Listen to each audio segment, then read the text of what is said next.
ગતિ મર્યાદા કરતા વધુ ગતિમાં વાહન ચલાવો એટલે કે ઓવર સ્પીડ કરો. આજનો ચાલક છે નિર્ધારિત સ્થળ પર પહોંચવા માટે સમય કરતા વહેલો નીકળવાની જગ્યાએ નિર્ધારિત સમયે નીકળે અને પછી રસ્તામાં સ્પીડનો સહારો લે. માનો કે તમારે ક્યાંક બજાર પહોંચવું છે, 9 વાગે પહોંચવું છે, તો તમે 5 મિનિટ બાકી નીકળો, પછી રસ્તામાં શું કરવું પડે? સ્પીડ વધારવી પડે. તો હંમેશા આયોજન બંધ કરી મુસાફરી કરો.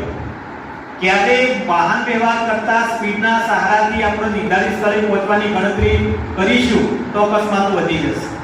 હંમેશા ગતિ મર્યાદામાં વાહન ચલાવવાનો આગ્રહ રાખીશ.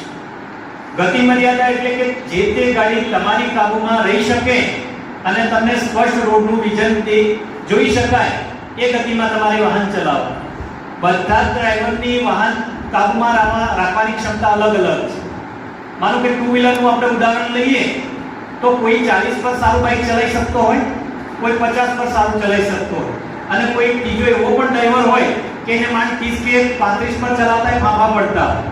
તો એ બધા ડ્રાઈવરો જ્યારે એકબીજાનું અનુકરણ કરે કે ના ભાઈ આપણે 50 પર જ જવું છે, તો તમને તમારી ક્ષમતા 30 કે 40 ની છે અને તમે 60-70 સુધી તમારું ટુ વ્હીલર ચલાવો તો રસ્તામાં બમ્પ જમ્પ, ખાડા ટેકરા આવતા, વળાંક લેતા આવતા, અચાનક માણસ, પશુ કે વાહન આવી જાય ત્યારે તમે ક્યાંક ભૂલ કરી હશે અને પરિણામે અકસ્માત થાય.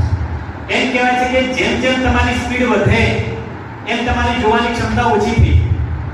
માનો કે 40 ની સ્પીડ પર તમે આટલા એંગલે જોઈ શકતા હો તો 50, 60, 70, 80, 90, 100 જેમ જેમ તમારી સ્પીડ વધશે એમ તમે રોડનો કેટલો ભાગ જ જોઈ શકશો. એટલે હંમેશા આપણે ઓછી સ્પીડમાં વાહન ચલાવીશું તો રોડ પર પૂરેપૂરું ધ્યાન રહેશે અને ક્યાંક માણસ, પશુ કે શું આવે છે એનું આપણે સારી રીતે કાળજી રાખીને આપણે વાહનને બ્રેક મારી શકીશું, બ્રેક પણ મારી શકીશું એટલે એનો બચાવ કરી શકીશું. તો ઓવર સ્પીડમાં જે વાહન ચલાવવાની આપણી કુટેવ હોય અથવા ખોટી ટેવ હોય તો એમાં સુધારો કરીશું તો પણ અકસ્માતો ઘટી જશે. ત્રીજું કારણ છે ચાલુ ડ્રાઇવિંગે મોબાઈલ ફોન કે મનોરંજનના સાધનોનો ઉપયોગ કરવો. એમ કહેવાય છે કે ગુજરાતમાં એવરેજ દર ત્રીજો ડ્રાઈવર રોડ પર ડ્રાઇવિંગ કરતા કરતા મોબાઈલનો વપરાશ કરે છે. આપણે કોઈ પણ રોડ પર 2-5 મિનિટ તમે ઊભા રહેજો, સરસ મજાનું ભાઈ બાઈક લઈને જતો હશે, કાને આમ ફોન ધરી આમ ઊંચું જોઈ યમરાજ જોડે વાતો કરતો કરતો આપણી જોડેથી નીકળશે. કોની જોડે વાતો કરે? યમરાજ જોડે. કાં તો હું આવું છું, કાં તો 2 જણા બીજા લેતો આવું, કાં તો એ જશે, કાં તો નિર્દોષ 2 જણા લઈને જશે. દર ત્રીજો ચાલક જાણતા અજાણતા રોડ ઉપર મોબાઈલ ફોનનો વપરાશ કરે છે. જ્યારે ડ્રાઇવિંગ દરમિયાન તમે મોબાઈલનો વપરાશ કરો છો ત્યારે તમારું જે ધ્યાન છે 100% ડ્રાઇવિંગમાં રહેવું જોઈએ. એમાંથી કેટલો સમય અથવા કેટલો ભાગ તમે મોબાઈલ પર વાત કરવામાં કરો છો અને એના કારણે તમારું ધ્યાન એ મોબાઈલ પર વાત કરવામાં રહી જાય અને રોડ પર નિર્ણયમાં ક્યાંક કચાશ રહી જાય એટલે અકસ્માત થાય છે. તો ડ્રાઇવિંગ કરતા જે વ્યક્તિને મોબાઈલ પર વાત કરવાની કુટેવ છે એને આપણે કુટેવ કહીએ છીએ.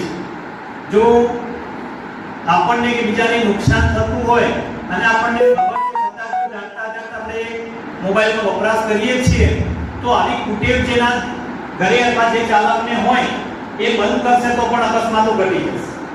ઘણી વાર બ્લૂટૂથ લગાવે, હેન્ડસ્ફ્રી લગાવે કે આ પણ ક્યાંક ને ક્યાંક તમારું ધ્યાન બનાવે છે અથવા તમારા વાહનોમાં મોટા અવાજે અંદર મ્યુઝિક સિસ્ટમ વગાડતા હોય જેથી કરીને આજુબાજુનું વાહનનું હોર્ન કે અન્ય અવાજ ન સંભળાય તો પણ અકસ્માત થાય છે.